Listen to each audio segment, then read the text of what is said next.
नमस्कार, ANB news देख रहे हैं आप। मैं हूं आपके साथ पल्लवी राजपूत और हमारे खास कार्यक्रम राजधानी लाइव में आप सभी का स्वागत है। और चले राजधानी लाइव में दिल्ली की खबर से हम यहां शुरुआत कर लेते हैं। दिल्ली के पर्यावरण मंत्री गोपाल राय ने गुरुवार को महानगर के निवासियों से अपील की है कि वाहन से होने वाले प्रदूषण में कमी लाने के लिए वाहनों के उपयोग में कमी लाएं। मंत्री ने रहवासी कल्याण संगठनों, गैर सरकारी संगठनों और प्रदूषण नियंत्रण पर पर्यावरण क्लबों के साथ बैठक की।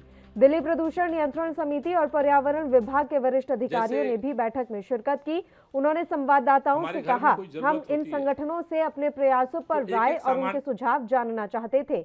अधिकतर लोगों ने कहा कि रेड लाइट ऑन गाड़ी ऑफ अभियान जारी रखना चाहिए। राय ने कहा कि यह सुझाव दिया गया कि सभी आरडब्ल्यूए कार पुलिंग को बढ़ावा दे, निवासी अपने काम की योजना बनाएं और वाहनों से आने जाने में इसी के मुताबिक कमी लाएं, जिससे वाहनों से होने वाले प्रदूषण में कमी आएगी। उन्होंने कहा कि सुरक्षा गार्ड को हीटर मुहैया कराया जाना चाहिए ताकि वे जैव ईंधन ना जलाएं।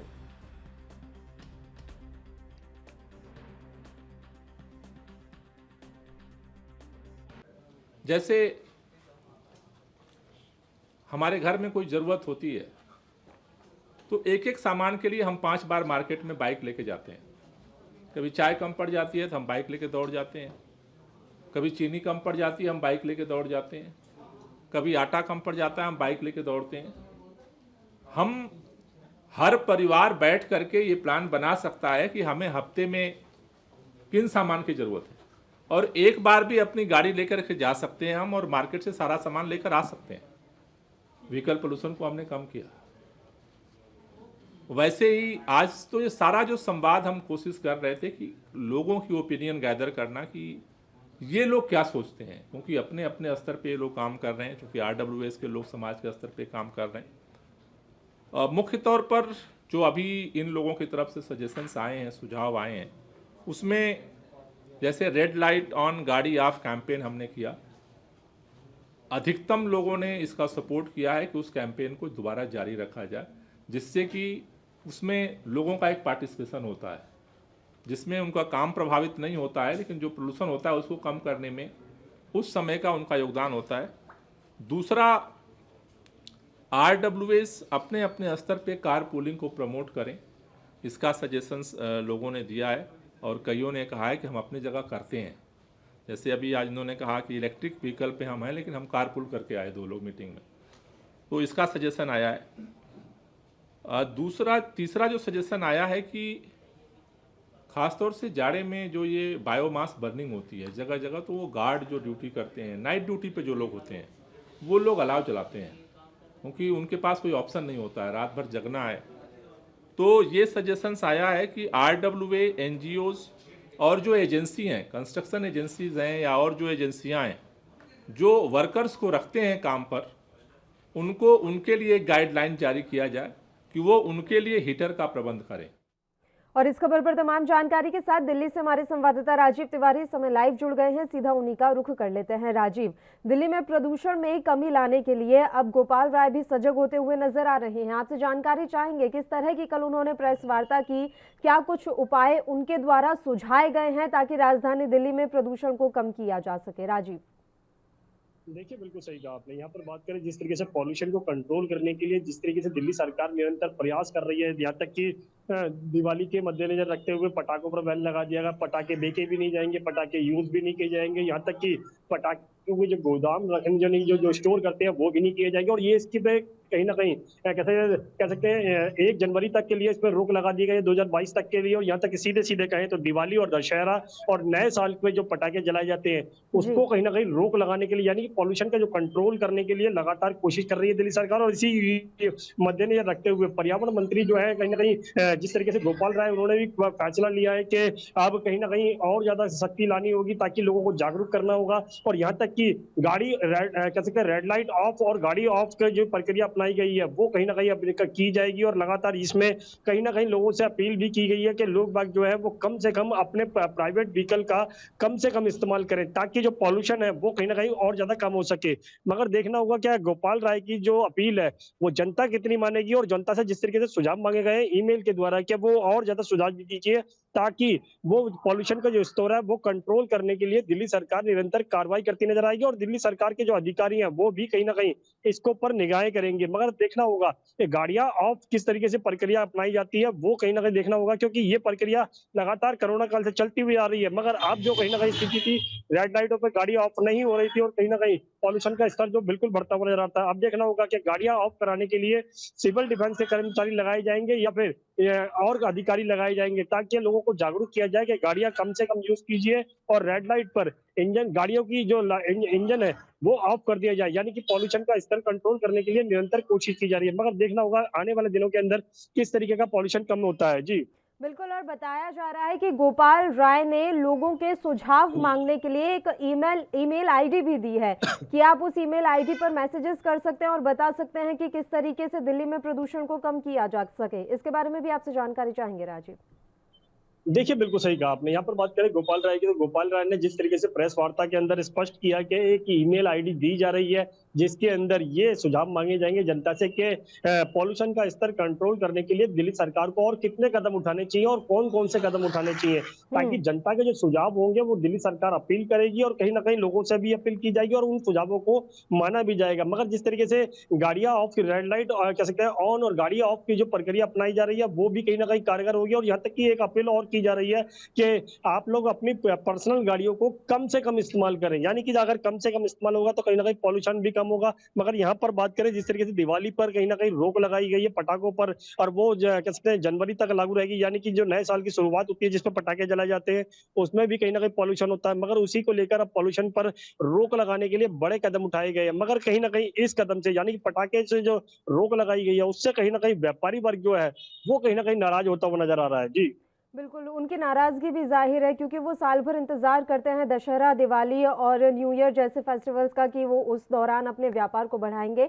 हालांकि उन व्यापारियों के बारे में भी सरकार को सोचकर उनके लिए कुछ जरूर करना चाहिए। सवाल ये भी है राजीव, हम सुन रहे थे मंत्री गोपाल राय कह रहे हैं कि अब सर्दियों का समय आ रहा है, नाइट में जो गार्ड ड्यूटी करते हैं वो सर्दी से बचने के लिए अलाव का सहारा लेते हैं, जैव ईंधन का उपयोग करते हैं, तो उससे भी बचना चाहिए। तो उन्होंने हिदायत दी है कि जो कंपनी के मालिक हैं, कंपनी के प्रबंधक हैं, वो उनके लिए हीटर का जो है प्रबंध करें। आपको लगता है वाकई में कंपनी के मालिक इतना सोचेंगे? ऐसा नहीं लगता कि अगर वाकई में हीटर का प्रबंध करना है तो सरकार को इसके लिए सख्त गाइडलाइन जारी कर देनी चाहिए, सिर्फ अपील करने से काम नहीं चलेगा। देखिए, बिल्कुल सही कहा आपने। यहाँ पर बात करें जिस तरीके से गोपाल राय कह रहे हैं कि कंपनियों के मालिक जो हैं वो जो सिक्योरिटी गार्ड हैं जो नाइट में काम करते हैं उनके लिए कहीं ना कहीं हीटर का इंतजाम करें। मगर वो जो कंपनी के जो मालिक है वो हीटर का इंतजाम क्यों करेगा? क्योंकि उसको पता है कि अगर वो हीटर का इंतजाम करता है तो कहीं ना कहीं बिजली का बिल उसको और बढ़ेगा और कहीं ना कहीं उसको हर्जाना देना पड़ेगा और कहीं ना कहीं उसका जो जेब है वो खाली होती नजर आएगी। मगर यहाँ पर बात करें जिस तरीके से कसते जो सिक्योरिटी गार्ड होंगे जो नाइट में काम करते हैं, जो अलाव का सहारा लेते हैं, उनके लिए जरूर अपील की जा रही है कि आप अलाव का सहारा ना लीजिए ताकि पॉल्यूशन कम हो सके। मगर यहाँ पर अलाव का सहारा ही एक ऐसा माध्यम होता है जो इसकी वजह से वो कहीं ना कहीं रात भर पूरी ड्यूटी कर पाते हैं। मगर यहाँ पर एक चीज और गौर करनी होगी, यहाँ पर जिस तरीके से पटाखों पर रोक लगाई गई है, मगर यहाँ पर जो कैसे दिवाली के मद्देनजर रखते हैं शादियों वगैरह का भी फेस्टिवल आता है और कहीं ना कहीं लगातार पटाखों का इस्तेमाल किया जाता है, शादियों के अंदर भी इस्तेमाल किया जाता है। यहाँ पर भी कहीं ना कहीं उसके अंदर भी कमी देखने को मिलेगी कि शादियों पर कहीं ना कहीं पटाखों पर रोक लगाई गई है। तो क्योंकि पटाखे जो है दशहरे से लेकर नए साल तक के लिए बंद रहेंगे तो कहीं ना कहीं पटाखे नहीं बिकेंगे तो उससे पॉल्यूशन जरूर कम होगा। मगर यहाँ पर बात करें गाड़ियों की, कह सकते हैं रेड लाइट ऑफ और गाड़ियां ऑफ, वो जो प्रक्रिया अपनाई गई है वो कितनी कारगर होगी? क्योंकि पिछली बार भी देखने को मिला था ये प्रक्रिया ज्यादा कारगर नहीं थी। मगर जिस तरीके से गाड़ियों की जो प्रक्रिया है वो जरूर कम हुई थी, मगर लगातार लोगों को जागरूक भी कर रहे थे एक दूसरे को कि आप गाड़ियां ऑफ कीजिए। बेहतर है और इसीलिए इस तरह के इंतजाम लगातार सरकार की तरफ से किए जा रहे हैं। राजीव, आखिरी सवाल है आपसे। मंत्री गोपाल राय ने यह भी कहा है कि मैं केजरीवाल से ये अपील करूंगा कि दिल्ली में सार्वजनिक परिवहन के तौर पर सिर्फ इलेक्ट्रिक बसें चले। इसके बारे में हम आपसे जानकारी चाहेंगे। क्या ऐसा संभव है कि राजधानी दिल्ली में सिर्फ इलेक्ट्रिक बसें ही चलाई जाएं तो लोगों को आवाजाही में दिक्कत ना हो? बिल्कुल सही कहा आपने। यहाँ पर जिस तरीके गोपाल राय ने कहा कि वो दिल्ली सरकार के मुख्यमंत्री से अपील करेंगे कि इलेक्ट्रिक बसें चलाई जाएं ताकि जो डीजल वगैरह की या फिर सीएनजी से जो पॉल्यूशन थोड़ा बहुत जो निकलता है वो कहीं ना कहीं कंट्रोल किया जाए और इसी के लिए कहीं ना कहीं इलेक्ट्रिक गाड़ी होना भी जरूरी है। मगर क्योंकि इलेक्ट्रिक गाड़ी जब आएंगी तो कहीं ना कहीं दिक्कतें भी आएंगी, क्योंकि इलेक्ट्रिक गाड़ी जो है वो शॉर्ट सर्किट का ज्यादा खतरा बना रहता है। मगर यहाँ पर बात करें पॉल्यूशन को कंट्रोल करने की, तो दिल्ली सरकार के जो परिवहन मंत्री हैं जो गोपाल राय, वो कहीं ना कहीं लगातार कहीं ना कहीं लोगों से अपील भी कर रहे हैं। मगर सिर्फ अपील करना ही एक समाधान नहीं है, उसके लिए कहीं न कहीं सख्ती से काम भी करना होगा। जो ग्राफ बनाया जाएगा, यानी कि जो रेड लाइटों को गाड़ियों पे ऑफ कराने की जो प्रक्रिया है, उसमें भी सख्ती लानी होगी। मगर यहाँ पर बाज़ारों के अंदर जो लगातार लोग बाग जो दिवाली के फेस्टिवल की वजह से कहीं न कहीं बाज़ारों के अंदर लोग बाग आ रहे हैं, अपनी गाड़ी व्हीकलों का इस्तेमाल कर रहे हैं, उसके अंदर वो कमी कितना करेंगे? क्योंकि मेट्रो ही एक समाधान नहीं है, बस ही एक समाधान नहीं है। वो अपनी गाड़ियों का इस्तेमाल इसलिए करते हैं ताकि अपनी गाड़ियों से सामान लेकर और कहीं न कहीं दूसरी जगह जा सकें। मगर यहाँ पर जिस तरीके से अपनी पर्सनल गाड़ियों के लिए अपील की जा रही है कि पर्सनल गाड़ियाँ ना चलाएँ, तो कहीं न कहीं दिक्कतें आएँगी जनता को, और जनता शायद उनकी अपील को नहीं मानेगी। क्योंकि अपनी गाड़ी का एक समाधान होता है, क्योंकि अपनी गाड़ी कहीं भी ले जा सकते हैं, कहीं भी खड़ी कर सकते हैं और कहीं न कहीं अपना सामान भी ले जा सकते हैं। मगर दिल्ली सरकार को ये समझना होगा, सिर्फ अपील करना ही समाधान नहीं है, कुछ बड़े कदम भी उठाने होंगे। क्योंकि बिल्कुल। दिल्ली के अंदर एक कह सकते हैं एक प्लांट वो लगाया गया था, जिसके अंदर पॉल्यूशन कंट्रोल करने के लिए कनॉट प्लेस के अंदर लगाया गया था कि उससे एयर फिल्टर लगाया जाए, कह सकते हैं एयर फिल्टर बनाया गया था। मगर वो इस तरीके के एक ही फिल्टर बनाने से वो कुछ भी नहीं होने जगह-जगह वाला है, लगाने क्योंकि की ज़रूरत है और अब ये दिल्ली वासियों को भी समझना होगा कि किस तरीके से आप राजधानी में प्रदूषण कम करने में अपनी भूमिका निभा सकते हैं। शुक्रिया राजीव, तमाम जानकारी देने के लिए आप हमारे साथ जुड़े। और चलिए अब अगली खबर का रुख कर लेते हैं पंजाब से। नवजोत सिंह सिद्धू पंजाब कांग्रेस कमेटी के अध्यक्ष बने रहेंगे। यह पद उन्होंने मंगलवार को आवेश में आकर छोड़ दिया था। यह संकेत देता है कि मुख्यमंत्री चरणजीत सिंह चन्नी के साथ बैठक उनकी काफी अच्छी तरह से हुई है। सूत्रों का कहना है कि मुख्यमंत्री चरणजीत सिंह चन्नी ने अपनी बैठक में एक शीर्ष नियुक्ति को वापस लेने के लिए सहमति व्यक्त की है। 3 घंटे तक चली मुलाकात के बाद दोनों नेता मुस्कुराते हुए दिखाई दिए। सूत्रों ने कहा कि सिद्धू साहब मान गए हैं। सूत्रों की माने तो पंजाब में आगामी चुनाव को देखते हुए और शासन को मजबूत आधार देने के लिए कांग्रेस ने समन्वय समिति गठित करने का भी फैसला लिया है। सिद्धू मंत्रियों, पुलिस प्रमुख और अटॉर्नी जनरल सहित प्रमुख नियुक्तियों को लेकर नाराज थे। सूत्रों का कहना है कि चन्नी ने कम से कम एक पर सिद्धू की मांग को स्वीकार कर लिया है। सूत्रों ने कहा कि समझौते के ब्यौरे का खुलासा दिल्ली में किया जाएगा। जब दोपहर में सिद्धू पटियाला से चंडीगढ़ के लिए गाड़ी से उतरे तो समझौते के संकेत दिखाई दे रहे थे।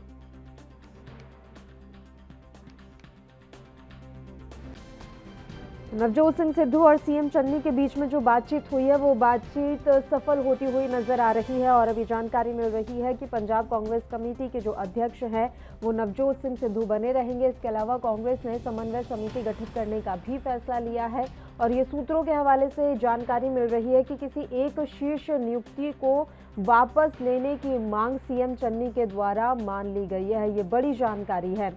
लगातार नाराज चल रहे थे नवजोत सिंह सिद्धू किसी शीर्ष नियुक्ति को लेकर और अब जानकारी मिल रही है कि इस नियुक्ति को वापस लेने के लिए चरणजीत सिंह चन्नी की तरफ से आश्वासन दिया गया है, जिसके बाद नवजोत सिंह सिद्धू मान गए हैं। यानी कि अब वे अपना अध्यक्ष पद संभाले रहेंगे। कांग्रेस ने समन्वय समिति गठित करने का भी फैसला लिया है ताकि आने वाले वक्त में किसी तरह की कोई दिक्कतों का सामना ना करना पड़े।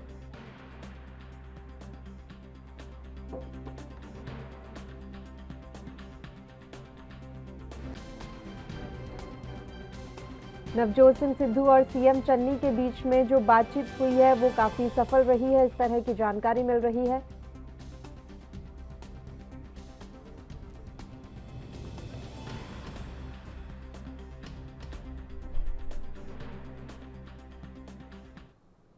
और इस खबर पर तमाम जानकारी के साथ पंजाब के ब्यूरो चीफ कुलवीर दीवान जी इस समय हमारे साथ लाइव जुड़े हुए हैं। सीधा उन्हीं का रुख कर लेते हैं। कुलवीर जी, इस तरह की जानकारी मिल रही है कि चरणजीत सिंह चन्नी और सिद्धू के बीच में जो बैठक हुई वो काफी अच्छी रही और सबसे बड़ी बात सूत्रों के हवाले से ये जानकारी मिल रही है कि चरणजीत सिंह चन्नी ने सहमति ले ली है, उन्होंने सहमति व्यक्त कर दी है कि कोई एक शीर्ष नियुक्ति वो वापस ले लेंगे।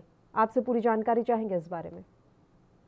देखिए, फिलहाल ये जो बैठक रही है इसको बेनतीजा ही माना जा रहा है, क्योंकि किसी भी नतीजे पर ये बैठक जो है नहीं पहुंची। किसी भी कांग्रेस के मंत्री जो इसमें शामिल थे जानकारी नहीं दी कि आखिर फैसला क्या हुआ, क्योंकि मुख्यमंत्री चरणजीत सिंह चन्नी आधा घंटा पहले जो है वो निकलते हैं और उसके बाद नवजोत सिंह सिद्धू निकलते हैं, प्रगट सिंह, कुलजीत नागरा, तमाम जो वरिष्ठ नेता हैं जो अक्सर मीडिया में कांग्रेस के विवादों से जुड़े जो सवालों के जवाब देने के लिए आते हैं, कोई भी जो कुछ भी बोलने से कतराता रहा। इसलिए कयास यही लगाए जा रहे हैं कि जो बैठक है वो बेनतीजा रही। यानी नवजोत सिंह सिद्धू ने जो शर्तें रखी थी उनको मानने से कहीं ना कहीं पूरी तरह से इनकार तो बेशक नहीं किया, लेकिन पूरी तरह से सहमति भी जो है वो नहीं बन पाई है। तो ऐसे में इस बैठक को ज़्यादा फ्रूटफुल तो नहीं कहा जा सकता,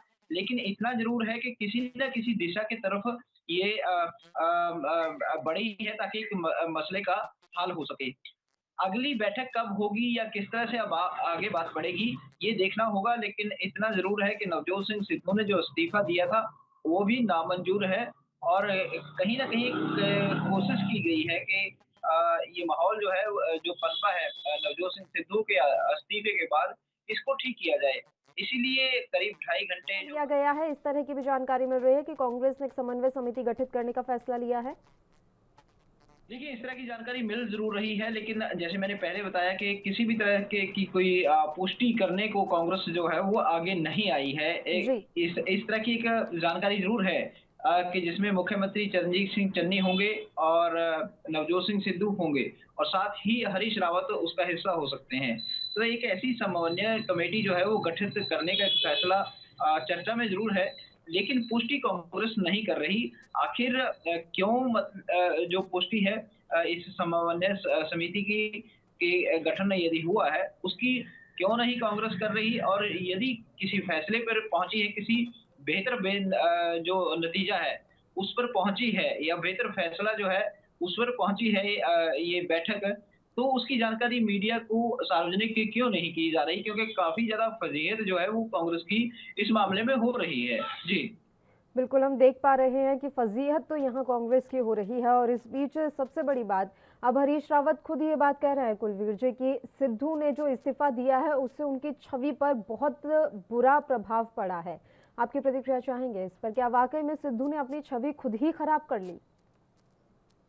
देखिए, नवजोत सिंह सिद्धू ने जो इस्तीफ़ा दिया है यदि तत्काल रूप में उसके इस्तीफ़ों को बिना कारण के विचार किया जाए, उसके सिर्फ़ इस्तीफ़े पर बस विचार किया जाए, तो ये समझा जा सकता है कि उन्होंने कहीं न कहीं कांग्रेस को मझधार में छोड़ने का काम करने की कोशिश की है क्योंकि कैप्टन अलग हो चुके हैं और हम्म। कैप्टन के अलग होने का सबसे बड़ा कारण भी नवजोत सिंह सिद्धू हैं। ऐसे में यदि वो इस्तीफ़ा देते हैं तो निश्चित तौर पर पार्टी जो है वो मझधार में रहेगी। लेकिन यदि उसके कारण तलाशे जाएँ, तो कहीं न कहीं सिद्धू की जो छवि है, वो उभर कर सामने आती है। वो लोगों में एक अच्छा संदेश देती है। वो नवजोत सिंह सिद्धू के प्रति लोगों में एक अच्छी सोच पैदा करने वाली है क्योंकि नवजोत सिंह सिद्धू का ये आरोप है, ये शिकवा है कि जो लोग शामिल किए गए हैं चाहे वो डीजीपी का जो कार्यभार जिनको सँभाला गया है, इकबाल सिंह सोहोता या फिर जो एजी लगाए गए हैं, इन पर कई तरह के आरोप हैं और इसी तरह से उन्होंने मंत्रिमंडल में जो लोग शामिल किए गए हैं, जो विधायक शामिल किए गए हैं, उन पर भी सवाल उठाए हैं।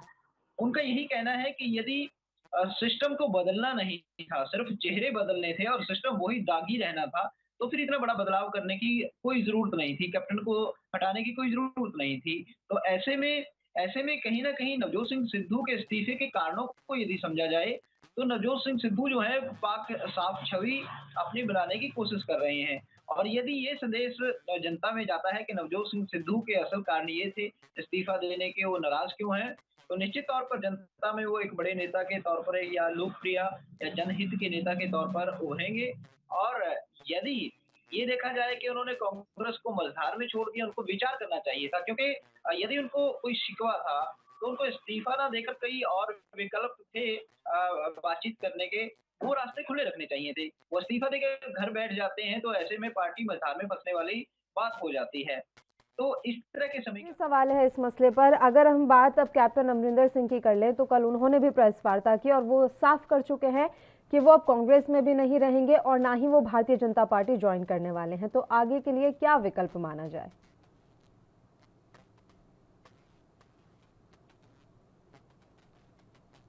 हैं। उनके लिए अब आगे राजनीति के उस मुकाम पर पहुंचने में ये कहेंगे काफ़ी ज़्यादा उनको मेहनत करनी पड़ सकती है क्योंकि यदि वो भारतीय जनता पार्टी में शामिल होते हैं, पहले तो सवाल यही है कि भारतीय जनता पार्टी उनको शामिल करेगी तो आखिर क्यों? क्योंकि अभी तक यदि पॉजिटिव देखा जाए तो एक बड़े नेता हैं पॉजिटिव इसका पहलू ये सकारात्मक पहलू ये है कि एक बड़े नेता हैं, उनके साथ जन समर्थन है और एक अनुभवी नेता है, पंजाब की राजनीति का एक बड़ा चेहरा है। लेकिन यदि सिक्के का दूसरा पहलू देखा जाए तो भारतीय जनता पार्टी निश्चित तौर पर एक बड़ी पार्टी है और उसमें दिग्गज रणनीतिकार अमित शाह जैसे बैठे हैं। तो जी सिक्के का यदि दूसरा पहलू ये देखते हैं तो सिक्के का दूसरा पहलू ये भी है कि भारतीय जनता पार्टी 4.5 साल तक मुख्यमंत्री कैप्टन अमरिंदर सिंह को कई आरोपों से घेरती रही है और पंजाब के बदतर हालत बताने में कहीं ना कहीं कैप्टन का हाथ वो बताती रही है। तो जी ऐसे में लोगों को क्या किस तरह से समझा पाएगी भारतीय जनता पार्टी यदि कैप्टन को अपने पाले में लाती है। और दूसरा ये कि कैप्टन की जो एज है वो कहीं ना कहीं भारतीय जनता पार्टी की सक्रिय राजनीति से मेल नहीं खाती, क्योंकि 80 साल के करीब उम्र जो है वो कैप्टन की हो चुकी है। तो ऐसे में वयोवृद्ध जो नेता है भारतीय जनता पार्टी उनको कहीं ना कहीं अब एक सलाहकार या मार्गदर्शक के तौर पर रखती है। तो ऐसे में एक बड़ी भूमिका देना और पार्टी में लेना, इस पर कई सवालों और पर अभी ये विचार भी सस्पेंस बना हुआ है कि कैप्टन के सियासी भविष्य का क्या होगा। आपका बहुत बहुत शुक्रिया कुलवीर जी, आप हमारे साथ जुड़े इतने अहम मसले पर चर्चा करने के लिए और तमाम जानकारी देने के लिए। तो आपको बता दें कि दोनों नेताओं के बीच यानी कि चरणजीत सिंह चन्नी और सिद्धू के बीच जो मुलाकात हुई है वो ज्यादा सफल नहीं बताई जा रही है। जैसा कि हमारे साथ कुलवीर दीवान जी जुड़े थे, उन्होंने बताया कि अभी बहुत ज्यादा नतीजा इस बैठक का कुछ नहीं निकल पाया है।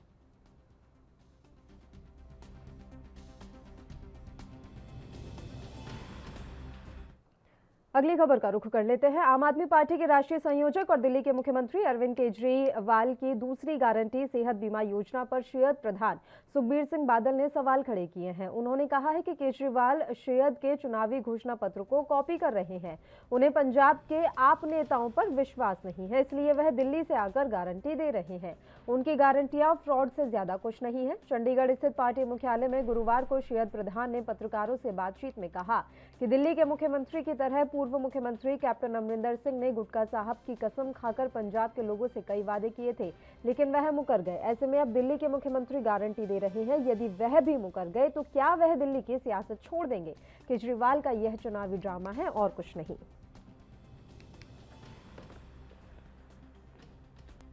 को नौकरियां देनी है वो अपनी नौकरियां पब्लिसाइज कर दें, और जिन लोगों को रोजगार चाहिए वो उसके ऊपर अपना।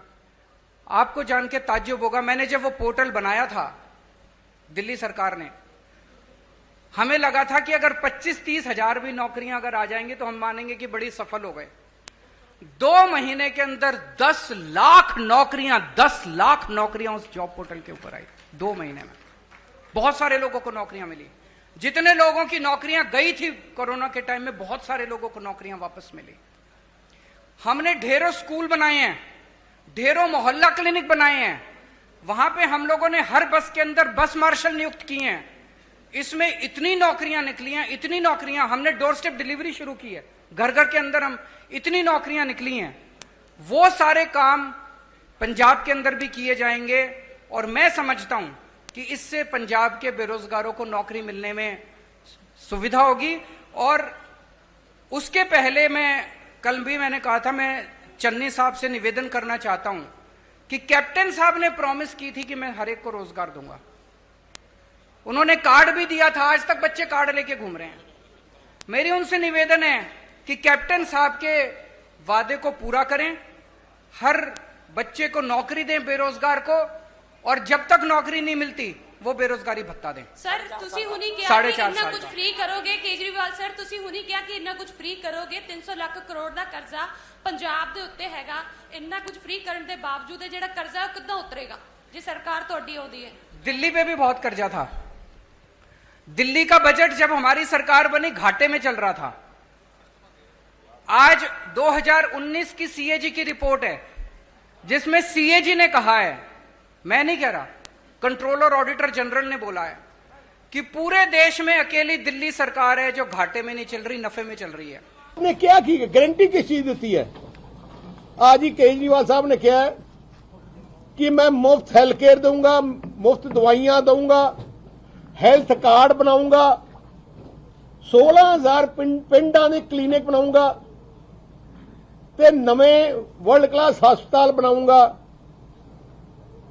फ्री ट्रीटमेंट रोड एक्सीडेंट वास्ते। मैं केजरीवाल साहब ਨੂੰ ਪੁੱਛਣਾ ਚਾਹਣਾ, ਤੁਸੀਂ ਦਿੱਲੀ 'ਚ ਮੁੱਖ ਮੰਤਰੀ ਹੋ, ਮੈਨੂੰ ਤੁਸੀਂ ਦੱਸੋ ਪਿਛਲੇ 7 ਸਾਲ 8 ਸਾਲ ਤੁਸੀਂ ਮੁੱਖ ਮੰਤਰੀ ਹੋ, ਕਿੰਨੇ ਨਵੇਂ ਹਸਪਤਾਲ ਤੁਸੀਂ ਬਣਾਏ ਆ ਦਿੱਲੀ 'ਚ? ਇੱਕ ਹਸਪਤਾਲ ਨਵਾਂ ਨਹੀਂ ਬਣਾਇਆ ਕੇਜਰੀਵਾਲ ਨੇ ਦਿੱਲੀ 'ਚ।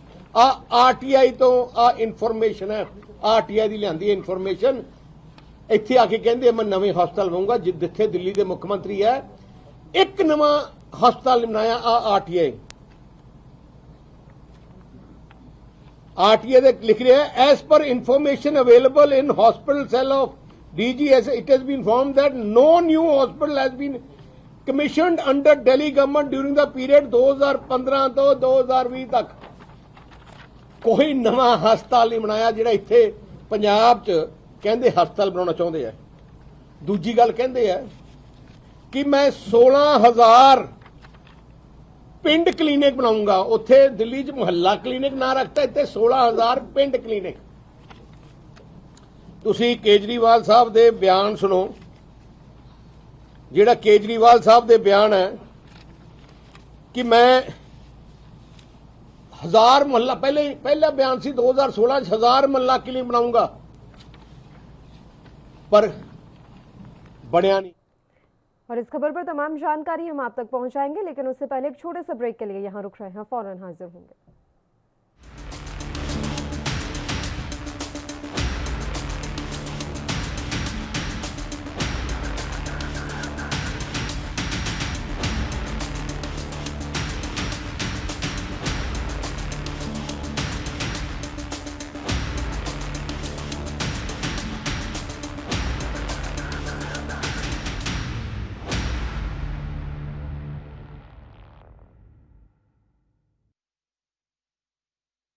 के बाद एक बार फिर से आप सभी का स्वागत है। ब्रेक पर जाने से पहले हमने आपको बताया कि केजरीवाल की गारंटी योजना पर सुखबीर सिंह बादल ने तंज कसा है।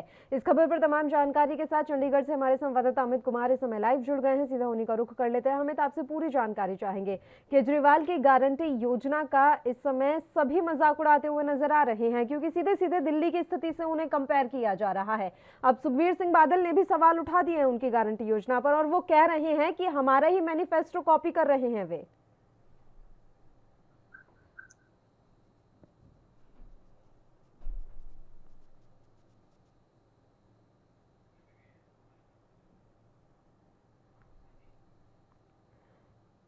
अमित तक हमारी आवाज नहीं पहुंच पा रही है, एक बार फिर से हम उनके साथ जुड़ने की कोशिश करेंगे। तो केजरीवाल पर सुखबीर सिंह बादल ने निशाना साधा है। उन्होंने दिल्ली के सीएम की गारंटी पर तंज कसा है। साथ ही उन्होंने ये आरोप लगाया है कि हमारे ही चुनावी घोषणा पत्र को कॉपी करने का काम सीएम केजरीवाल के द्वारा किया जा रहा है। इसके अलावा उन्होंने ये भी कहा है कि क्या सीएम केजरीवाल को पंजाब के आम आदमी पार्टी के नेताओं पर भरोसा नहीं है।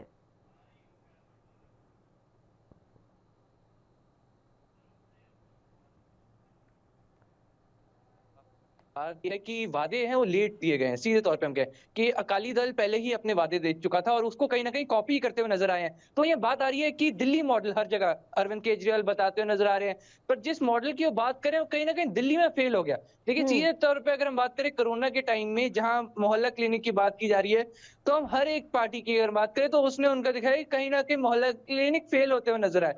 तो ये बात करते हैं कि सुखबीर बादल ने एक स्टेटमेंट दी है कि 16,000 मोहल्ला क्लिनिक बनाने की बात की जा रही है, पर सवाल ये उठता है कि क्या पंजाब के 16,000 डॉक्टर्स हैं? क्या ये चीज की स्टडी की गई थी कि कई बार पॉलिटिशियंस कई वादे कर जाते हैं बिना ग्राउंड रियलिटी जाने? तो ये कहीं ना कहीं वो बात उठती हुई नजर आ रही है। उन्होंने सीधे तौर पे कहा कि मेन मुद्दा जो यहाँ पे था कि 16,000 मोहल्ला क्लिनिक की बात तो कर दी उन्होंने, हम कहेंगे पिंड क्लिनिक की बात कर दी, पर जब वो दिल्ली जो है काफी छोटा कंपेरेटिवली पंजाब से, वहां पे इस मॉडल को उतने अच्छे से इंप्लीमेंट नहीं कर पाए, तो उससे पंजाब में कहां से इंप्लीमेंट कर पाएंगे?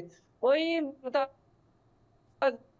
ये हॉस्पिटल्स की चंडीगढ़ से पीजीआई है, उसकी अगर हम कहें कि फैसिलिटीज टॉप नॉच है, पर उसके अलावा और सच कोई पंजाब में हॉस्पिटल नहीं है। तो इसके ऊपर सीधे तौर पे श्रोमणी अकाली दल के प्रधान ने उनसे सवाल पूछा कि दिल्ली में कितने नए हॉस्पिटल बने हैं, तो इसके ऊपर सीधा आरटीआई उन्होंने दिखाते बताया कि दिल्ली में कोई भी नए हॉस्पिटल नहीं बने 5 साल में। तो क्या हवाई फायर किए जा रहे हैं? क्या सिर्फ और सिर्फ पॉलिटिकल स्टेटमेंट दिए जा रहे हैं? क्या सिर्फ लोगों को लुभाने की कोशिश की जा रही है? तो इन सभी मुद्दों के तहत अगर हम कहें सीधे तौर पर अरविंद केजरीवाल को घेरते हुए नजर आ रही है विरोधी पार्टियां। जी पल्लवी। बिल्कुल, ये साफ तौर पर नजर आ रहा है कि अरविंद केजरीवाल को घेरने का काम किया जा रहा है, लेकिन वर्तमान राजनीतिक हालातों को हम पंजाब में देखें अमित, तो ये भी तो नजर आ रहा है कि आम आदमी पार्टी एक मजबूत विकल्प के रूप में उभर रही है। कांग्रेस अपनी अंदरूनी कलह से ही अभी नहीं सुधर पा रही, इसके अलावा भारतीय जनता पार्टी का ज्यादा आधार रह नहीं गया है।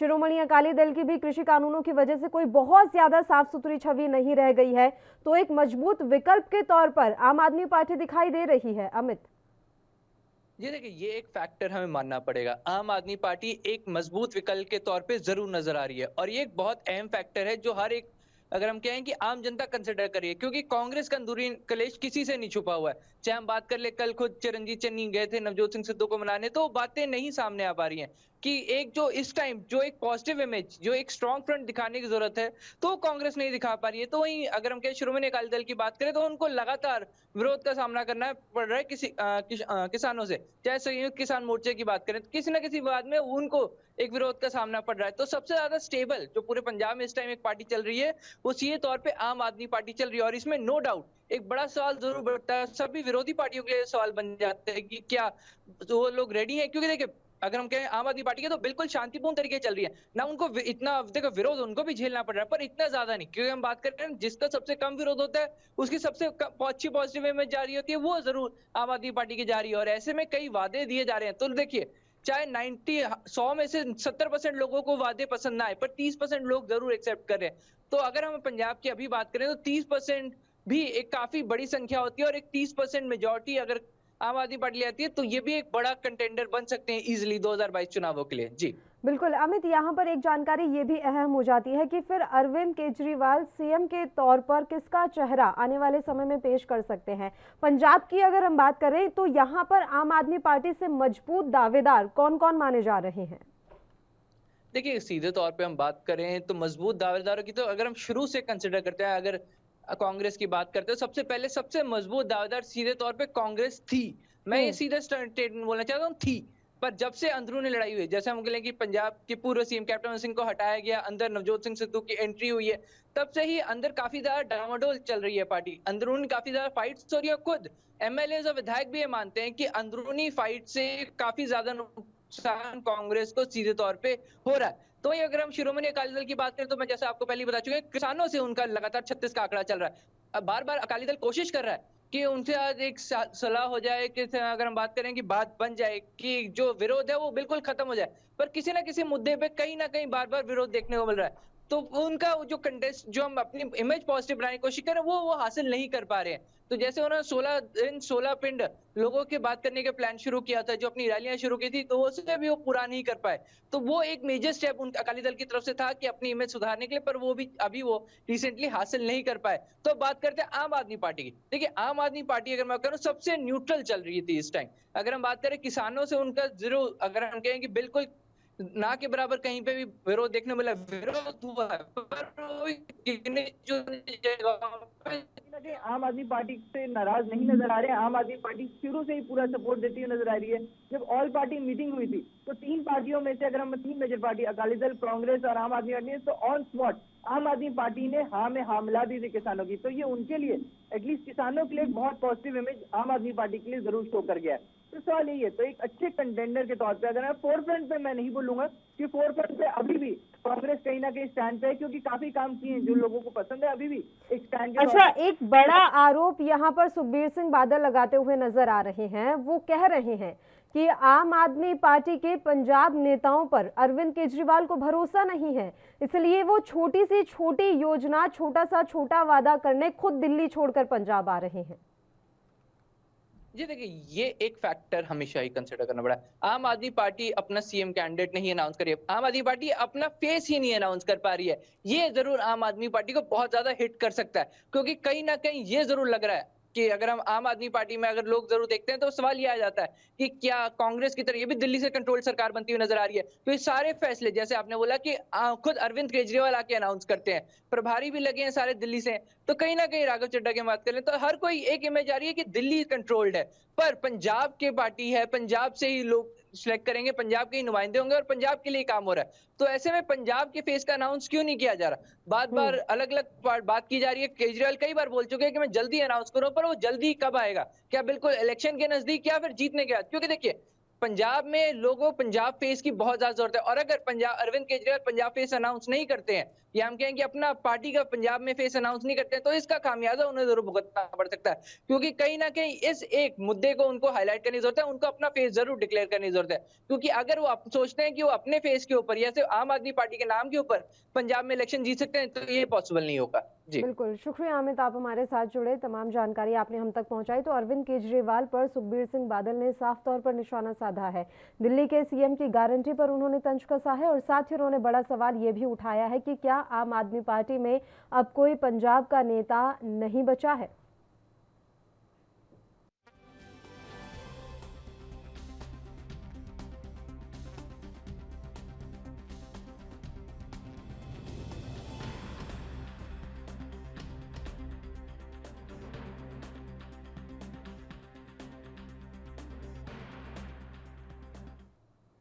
तो दिल्ली के सीएम की गारंटी पर अब सुखबीर सिंह बादल जो है तंज कसते हुए नजर आ रहे हैं। खबरों में आगे बढ़ेंगे, लेकिन उससे पहले एक बार फिर से दोनों नेताओं की हम बातें सुना देते हैं। हम सुखबीर सिंह बादल की बाइट भी आपको सुना देते हैं कि उन्होंने अरविंद केजरीवाल पर निशाना साधते हुए क्या कुछ कहा है। नौकरियां देनी है, वो अपनी नौकरियां पब्लिसाइज कर दें, और जिन लोगों को रोजगार चाहिए वो उसके ऊपर अपना।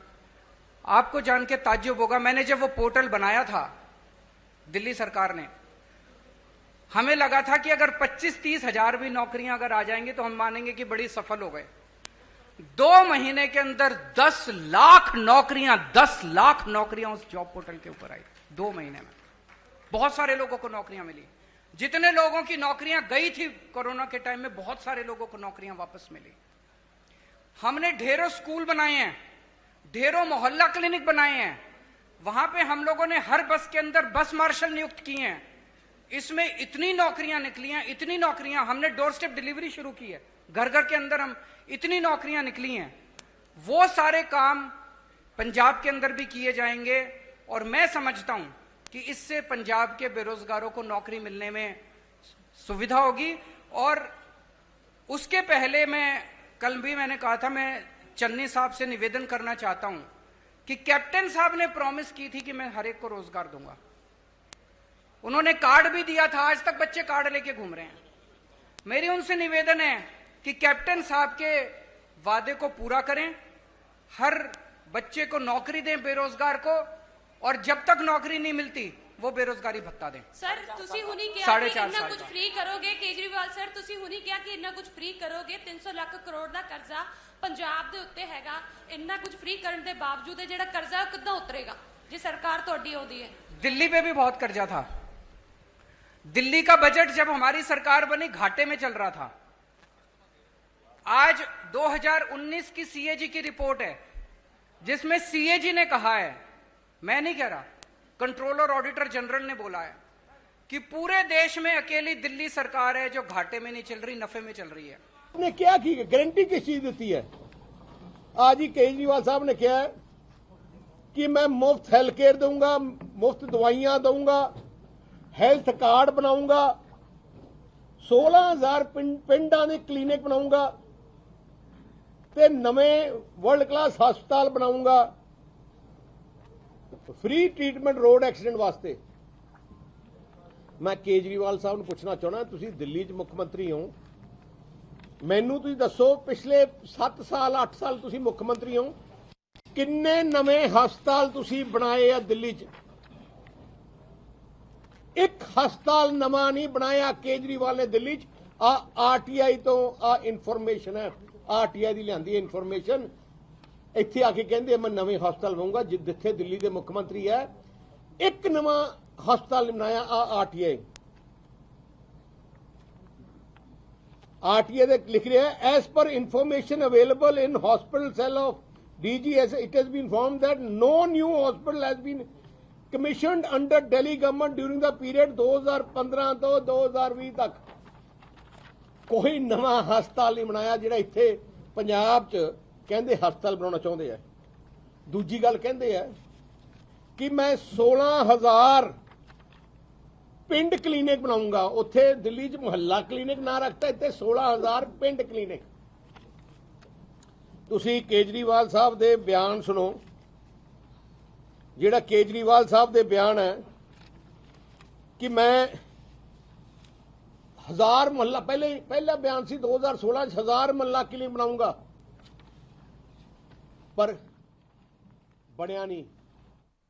और चलिए अब राजधानी मुंबई का रुख कर लेते हैं। एनसीबी ने बॉलीवुड अभिनेता अर्जुन रामपाल की साथी के भाई से जुड़े ड्रग्स मामले में शहर के एक होटल व्यवसायी को गिरफ्तार किया है। एक अधिकारी ने यह जानकारी दी। अधिकारी ने कहा कि एनसीबी ने खार के होटल व्यवसायी कुणाल जानी को ड्रग्स के एक मामले में गिरफ्तार किया है।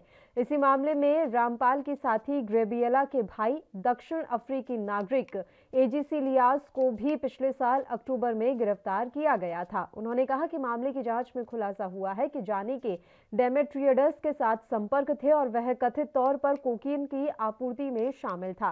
अधिकारी ने कहा कि प्रवर्तन निदेशालय ने पिछले साल भी अभिनेत्री रिया चक्रवर्ती के कुछ ड्रग्स चैट के संबंध में आरोपी से पूछताछ की थी। उन्होंने कहा कि गिरफ्तारी के बाद जानी को अदालत के समक्ष पेश किया गया है, जहां से उसे 4 अक्टूबर तक के लिए एनसीबी की हिरासत में सौंप दिया गया है।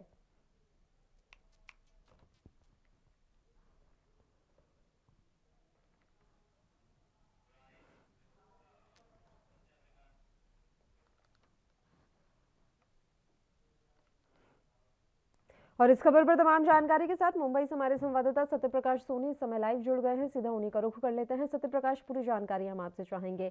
ड्रग्स मामला जो है वो सुलझता हुआ अभी मुंबई में नजर नहीं आ रहा है। अब एक और व्यवसायी की गिरफ्तारी हुई है। बताया जा रहा है कि कुणाल जानी को गिरफ्तार किया गया है।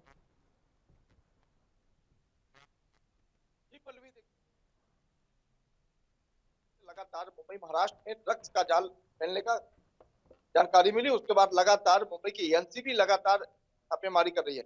लिहाजा 2 दिन पहले समीर कुणाल जानी नामक शख्स को गिरफ्तार किया गया है, जिससे जो एक होटलियर है जिसका मुंबई के बांद्रा और वर्ली सीलिंग इलाके में बड़े पैमाने पर बड़े नामी होटल है। लिहाजा वह होटल चलाता है, लेकिन इसी होटल में ड्रग्स के जो तमाम जो रेव पार्टी होती है यहीं पे होती है, इस तरह की जानकारी मिली थी। फिलहाल यह जानकारी अर्जुन रामपाल के की गर्लफ्रेंड गैब्रिएला के भाई द्वारा जानकारी मिली थी। लिहाजा अक्टूबर में ही गैब्रिएला के भाई को गिरफ्तार किया गया था। लिहाजा इसको लेते हुए लगातार एनसीबी कार्रवाई कर रही है। एनसीबी को एक पुख्ता जानकारी मिली है कि कुणाल जानी जो है पूरी तरह से रेव पार्टी, ड्रग्स की रेव पार्टी में सम्मिलित है और उसके इशारे पर ही हाई प्रोफाइल नेताओं और हाई प्रोफाइल जो बॉलीवुड इंडस्ट्री में है तमाम लोगों को ड्रग्स मुहैया करवाया जाता है। इसी लिहाज से एनसीबी ने मन बनाया है कि जल्द से जल्द किसी बड़े सितारों को जो है संबंध लेकर पूछताछ के बुलाएगी। फिलहाल अब तक एनसीबी ने नाम नहीं लिया है, लेकिन यह जानकारी मिली है कि कभी भी बड़े सितारे की जो तलब की जा सकती है। बिल्कुल, ये जानकारी मिल रही है कि जल्द ही किसी बड़े सितारे को भी तलब किया जा सकता है। एक जानकारी और हम आपसे चाहेंगे सत्यप्रकाश, क्या सुशांत सिंह राजपूत केस से भी कुणाल जानी का कोई संबंध संभव है? बिल्कुल पल्लवी, देखिए जिस तरह से एनसीबी ने जानकारी दिया है ये वही कुणाल जानी है जो लगातार सुशांत सिंह राजपूत के साथ संपर्क में रहा है। सुशांत सिंह राजपूत को बहुत ही करीबी दोस्त माना जाता है। इसके अलावा रिया चक्रवर्ती का भी बहुत करीबी दोस्त माना। जिस वक्त सुशांत सिंह की मौत हुई उस दौरान रिया चक्रवर्ती से भी संपर्क में ये बना हुआ था। इस लिहाज से भी देखा जा रहा है जिस तरह से लगातार एनसीबी ने खोज निकाला कि रिया चक्रवर्ती सुशांत कहीं कहीं ड्रग्स लेते थे और ड्रग्स की जो है खेप वहां तक पहुंचती थी, भले वो किसी माध्यम से पहुंचाई गई हो। तो जाहिर तौर पर जो रेप पार्टी होती थी इसी समीर कुणाल जानी के जो है होटल में होती थी। इस तरह की जानकारी एनसीबी को मिली है। इसी लिहाज से एनसीबी लगातार अब जांच कर रही है। ऐसा माना जा रहा है कि एक बार फिर से रिया चक्रवर्ती को समन भी किया जा सकता है।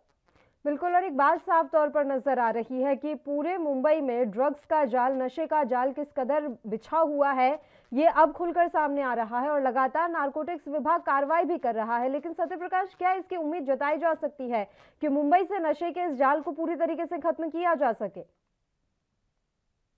बिल्कुल, देखिए एनसीबी बार बार यह कहती है कि हमारी पूरी कोशिश है कि मुंबई बॉलीवुड इंडस्ट्री में जिस तरह से लगातार ड्रग्स का जाल फैला उसको तोड़ना उनकी अहम भूमिका है। इसीलिए लगातार बॉलीवुड के तमाम जो ठिकाने हैं वहां पे छापेमारी की जा रही है। हालांकि यह भी जानकारी है कि एनसीबी लगातार अब छापेमारी भी शुरू कर दी है। हालांकि एनसीबी ने पुख्ता जानकारी नहीं दी कि छापेमारी कहां की जा रही है, लेकिन उनका कहना है कि बॉलीवुड के तमाम जो ठिकाने हैं जहां पे उठते बैठते हैं, जहां पे उनको की पार्टियां चलती है, वहां पे जो इस तरह की कार्रवाई की जा रही है। माना जा रहा है कि आज देर शाम तक एनसीबी जरूर कुछ बड़ी खुलासा कर सकती है। फिलहाल एनसीबी की छापेमारी लगातार जारी है। शुक्रिया आप हमारे साथ जुड़े सत्य प्रकाश तमाम जानकारी देने के लिए। तो होटल व्यवसायी कुणाल जानी की गिरफ्तारी की गई है। आपको बता दें कि नारकोटिक्स विभाग लगातार ड्रग्स मामले को लेकर एक के बाद एक कई गिरफ्तारियां कर रहा है। इसी कड़ी में ड्रग्स तस्करी मामले में खार के एक होटल व्यवसायी कुणाल जानी को भी गिरफ्तार किया गया है।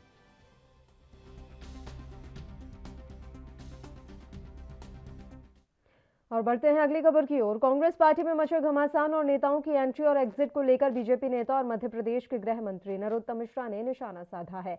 नरोत्तम मिश्रा ने कांग्रेस नेता राहुल गांधी पर निशाना साधते हुए कहा है कि राहुल गांधी के बारे में एक किस्सा आता है कि इधर से आलू डालो और उधर से सोना निकलता है, और कांग्रेस में भी इन्होंने इधर से कन्हैया और जिग्नेश मेवानी को पार्टी में शामिल किया और उधर से कैप्टन अमरिंदर सिंह और नवजोत सिंह सिद्धू बाहर हो गए। नरोत्तम मिश्रा ने पंजाब, राजस्थान और छत्तीसगढ़ में कांग्रेस पार्टी की कलह के लिए राहुल गांधी और प्रियंका गांधी को जिम्मेदार ठहराया।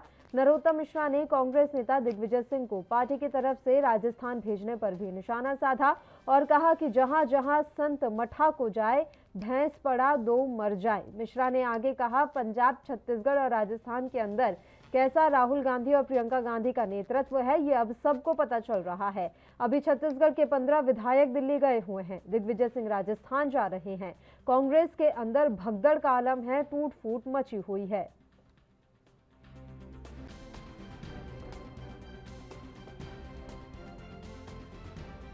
अभी भूपेश बघेल ने भी बोला था, दिग्विजय सिंह जी बोल ही रहे, टाइम्स नाउ के दफ्तर पर प्रदर्शनी हो गया। ये सब कांग्रेस की मानसिकता को उजागर करते हैं। जैसा कपिल सिब्बल जी ने कहा कि जी हजूरी करें, ऐसे ही वो चाहते हैं मीडिया वो जो कहे सो छापे, वो कहे सो चलाए। ये इनकी मानसिकता प्रारंभ से मीडिया को कुचलने की रही है और मैं मानता हूं कि ये मानसिकता ठीक नहीं है। तमाम जानकारी के साथ गणेश तिवारी हमारे संवाददाता इंदौर से इस समय फोन लाइन पर जुड़ गए हैं, उनका रुख कर लेते हैं। गणेश, आपसे पूरी जानकारी चाहेंगे। नरोत्तम मिश्रा ने कांग्रेस के अंदर मची भगदड़ पर तंज कसा है। बात करें तो देश में अगर अभी बात करें वर्तमान में, तो कांग्रेस में पूरी तरह से जो है आपकी टूट जो है सबसे बड़ा इसका उदाहरण अगर देखें तो ये पंजाब में देखने को मिला है पिछले दिनों, जहाँ पंजाब के मुख्यमंत्री कैप्टन अमरिंदर सिंह से तो इस्तीफा लिया ही नहीं था, उन्होंने इस्तीफा दिया तो जबकि वो अपने आप में एक बड़े चेहरे थे और पंजाब को काफी वर्षों से नेतृत्व कर रहे थे और काफी अनुभवी मुख्यमंत्री थे। इसके बावजूद भी हालांकि उन्होंने इस्तीफा दिया और जो है इसके बाद तो ठीक है, वहां से फिर राजनीतिक जो उलटफेर होता है, प्रारंभ होता है, वो पूरी तरह से साफ दिखता है। और उसमें देखने को ये मिला कि पंजाब में कैप्टन अमरिंदर सिंह के बाद जो है नवजोत सिंह सिद्धू जो है उन्होंने भी, जो कि प्रदेश अध्यक्ष थे, उन्हें भी इस्तीफा देना पड़ा और उनके साथ में कई मंत्रियों ने जो है इस्तीफा दे दिया। तो यानी कि कांग्रेस में आपसी कलह जो है पहले से ही चालू है। इससे पहले भी अगर बात करें तो छत्तीसगढ़ की बात करें तो छत्तीसगढ़ में भी लगातार जो है राजनीतिक सियासतों में, गलियारों में काफी उछल पुछल देखने को मिल रही है, उछल पुछल देखने को मिल रही है। वहीं अगर राजस्थान की बात करें तो राजस्थान में भी गहलोत और पायलट के बीच जो है काफी ज्यादा मनमुटाव भी देखने को मिल रहा है। तो लगातार जो है पंजाब की बात करें या छत्तीसगढ़ की बात करें या फिर जो है बात करें तो राजस्थान की बात करें तो लगातार ऐसी खबरें सामने आई थी। और लगातार जो है प्रदेश सरकार भी अगर बात करें तो मध्य प्रदेश सरकार की तरफ से भी लगातार जो है कांग्रेस पर हमलावर होती हुई नजर आ रही है। इसी को लेकर अगर बात करें तो मध्य प्रदेश के जो गृह मंत्री है नरोत्तम मिश्रा, उन्होंने भी तंज कसते हुए नजर आए हैं, क्योंकि इससे पहले भी अगर कांग्रेस की बात करें तो कांग्रेस लगातार बीजेपी पर भी मध्य प्रदेश सरकार को लेकर तंज कसते हुए नजर आ रही थी। पूर्व की बात करें तो जहां मुख्यमंत्री शिवराज सिंह चौहान के काफी ज्यादा जो है दिल्ली दौरे थे, अभी हाल ही में प्रधानमंत्री नरेंद्र मोदी से भी मुख्यमंत्री शिवराज सिंह चौहान ने मुलाकात की थी। इससे पहले अगर बात करें तो जेपी नड्डा से मुलाकात की थी और तमाम ऐसे मंत्रियों से और केंद्रीय मंत्रिमंडल के जो मंत्री हैं उनसे भी जो है बैठकें जो है मुख्यमंत्री शिवराज सिंह चौहान की मुलाकात की थी। लेकिन कांग्रेस लगातार ट्वीट के माध्यम से मध्य प्रदेश सरकार पर भी प्रश्न उठा रही थी और मध्य प्रदेश सरकार को और मध्य प्रदेश में भी नए मुख्यमंत्री होने का दावा कर रही थी और साथ ही नई जिम्मेदारी जो है जल्द जो है मध्य प्रदेश में किसी नए व्यक्ति को मिलेगी और शपथ ग्रहण करेगा, ऐसा भी कांग्रेस का लगातार जो है दावा था। हालांकि अभी वो दावा जो है सही होता नहीं दिखा, लेकिन कांग्रेस की तरफ से लगातार जो है बीजेपी पर हमलावर थी और जिसको लेकर अब जो है नरोत्तम मिश्रा ने भी कहा है कि राहुल गांधी के नेतृत्व में क्षमता जो है पंजाब में जो नहीं दिखी, राजस्थान में भी नहीं दिखाई दे रही है। साथ ही छत्तीसगढ़ की बात करें तो वहां भी नहीं दिखाई, लगातार जो है तीनों राज्यों में उथल पथल देखने को मिल रही है। और किसी तरह से जो आला कमान है, यानी कांग्रेस के जो आला कमान है, चाहे राहुल गांधी की बात करें या सोनिया गांधी की बात करें, आपसी कलह जो है पूरी तरह से टूट जो है दिखता हुआ नजर आ रहा है। और मध्य प्रदेश की बात करें तो मध्य प्रदेश में भी यही इसके पहले हुआ था। पूर्व की बात करें तो पूर्व में भी यही हुआ था, जहां पर मात्र 15 महीनों की सरकार जो है कांग्रेस की बनी बनाई सरकार जो है, और उनके तमाम कई मंत्री ज्योतिरादित्य सिंधिया के अगुवाई में और तमाम कई विधायक जो है बीजेपी में शामिल हो गए थे, और इसके बाद मध्य प्रदेश में बीजेपी की सरकार बन गई थी। तो हालांकि कांग्रेस में आपसी कलह और आपसी टूट की वजह से कई राज्यों में ऐसी जो है लगातार जो खबरें सामने आ रही है वो साफ तौर पर दिख रही है। और साफ बिल्कुल गणेश, देखिए गिनती के 3-4 राज्यों में कांग्रेस सत्ता में है, जहां सिर्फ कांग्रेस अपने दम पर अकेले सरकार बनाकर बैठी है, और उन राज्यों में भी उठापटक की स्थिति बनी हुई है। तो वाकई में ये विचार का विषय भी है कि आप किस तरीके से अपनी पार्टी को, अपने संगठन को मजबूत रख पाते हैं। और एक बात खुलकर सामने आई है कि पार्टी आला कमान इस बात पर विचार ही नहीं कर रहा कि पार्टी को मजबूती कैसे दी जाए। गणेश, देखिए, निश्चित तौर पर तमाम अगर वरिष्ठ लोगों की बात करें या फिर सोशल मीडिया में अगर एक बार हम खबरों पर भी नजर डालें तो लगातार यही बातें सवाल जवाब हो रहे हैं, क्योंकि लगातार जो आला कमान है, यानी कि जो केंद्रीय नेतृत्व करता है, कांग्रेस को करता है, वहां की तरफ से भी देखा जाए तो किसी तरह से भी आपसी सामंजस्य जो है नहीं बैठा पाते। और अगर बात करें तो पूरे देश भर में मात्र 3 राज्यों में कांग्रेस की सरकार थी, पंजाब की बात करें या फिर छत्तीसगढ़ की बात करें या फिर अगर बात करें तो राजस्थान की बात करें, लेकिन पंजाब में उलटफेर जो है पूरी तरह से साफ अभी वर्तमान में कुछ दिनों में लगातार जो है देखने को मिला है, जहां पर मुख्यमंत्री के बाद लगातार जो है इस्तीफे होते हुए नजर आए। जबकि अगर कैप्टन अमरिंदर सिंह की बात करें तो लगातार पंजाब को लेकर एक अपने आप में बड़ा चेहरा थे कैप्टन अमरिंदर सिंह, और लगातार कांग्रेस काफी वरिष्ठ और अनुभवी मुख्यमंत्री थे, काफी वरिष्ठ नेता भी थे। लेकिन इसके बावजूद भी जो है कांग्रेस की तरफ से जो है उन्हें जो उनकी जिम्मेदारी थी वो उनके हाथों से ले ली गई। और इसके बाद लगातार देखा जा रहा है कि कैप्टन अमरिंदर सिंह भी अब लगातार बीजेपी के संपर्क में है। तो यानी कि जो कांग्रेस में आपसी कलह है, आपसी कलह की वजह से और एक सही जो संगठन है, सही नेतृत्व और सही गाइडलाइंस न मिलने की वजह से जो आपसी फूट साफ तौर पर देखी जा रही है। और लगातार जो है फिर ऐसे जो नेता है, कांग्रेस के जो वरिष्ठ नेता है, वो फिर बीजेपी के संपर्क में आते हैं और आपसी कलह की बात बनती है। राजस्थान में भी वही देखने को मिल रहा है, जहाँ पर 2 गुट बन चुके हैं, क्योंकि अब सचिन पायलट भी चाहते हैं कि वो भी मुख्यमंत्री बने और गहलोत खुद ही मुख्यमंत्री हैं, और ऐसे में एक दूसरे की आपसी जो नाराजगी है वो साफ तौर पर देखी जा रही है। क्योंकि सवाल ये होता है कि राजस्थान को अगर जिताने की बात करें तो राजस्थान में सबसे ज्यादा योगदान जैसे मध्य प्रदेश में ज्योतिरादित्य सिंधिया का था और उन्हें नजरअंदाज कर दिया गया था, वैसा ही कुछ राजस्थान की बात करें तो राजस्थान में भी सबसे ज्यादा जो है सचिन पायलट का योगदान रहा है, और जिसके बाद जो है राजस्थान में कांग्रेस की सरकार बनी थी। लेकिन इसके बाद भी तमाम जो सचिन पायलट के जो समर्थक थे वो लगातार ये कयास लगाए बैठे हुए थे कि राजस्थान को जो मुख्यमंत्री के रूप में नया चेहरा मिलेगा वो सचिन पायलट को जिम्मेदारी दी जाएगी। लेकिन इसके बाद जो केंद्रीय का आला कमान है उसके द्वारा जो है गहलोत जी को जो है वहाँ का मुख्यमंत्री बनाया। मध्य प्रदेश के जो गृह मंत्री हैं डॉक्टर नरोत्तम मिश्रा, गणेश, उन्होंने एक बात बहुत अहम कही है कि जो वरिष्ठ नेता हैं पार्टी के, उनको पता ही नहीं चल रहा है कि आखिर फैसले ले कौन रहा है। और ये बात साफ तौर पर दिख भी रही है कि फैसले लेता कौन है।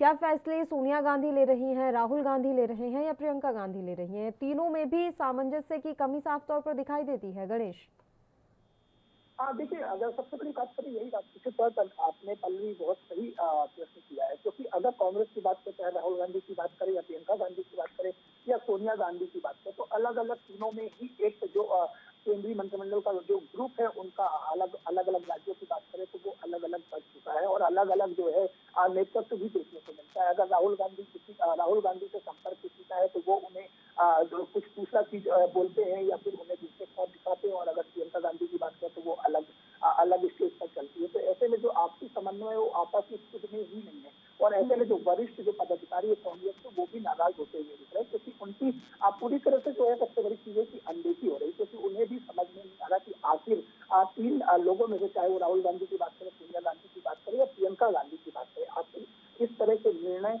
और जो ऐसे निर्णय लिए जा रहे हैं वो कौन लेता है? क्योंकि एक सबसे बड़ी पार्टी में आपसी सामंजस्य की सबसे बड़ी बात होती है। ये आपसी समन्वय जो है काफी ज्यादा अहम रोल होता है, और जो सही नेतृत्व होता है वो काफी ज्यादा उसका योगदान होता है। लेकिन जब पार्टी पर अलग अलग लोग जो है उसका नेतृत्व पार्टी आला कमान को इन हालातों पर विचार करने की बेहद ही ज्यादा जरूरत है। बहुत बहुत शुक्रिया गणेश, तमाम जानकारी देने के लिए आप हमारे साथ जुड़े। और इसी के साथ राजधानी लाइव में फिलहाल के लिए इतना ही। मुझे दीजिए इजाजत। देश और प्रदेश की तमाम ताजा खबरों के लिए आप बने रहिए हमारे साथ। नमस्कार।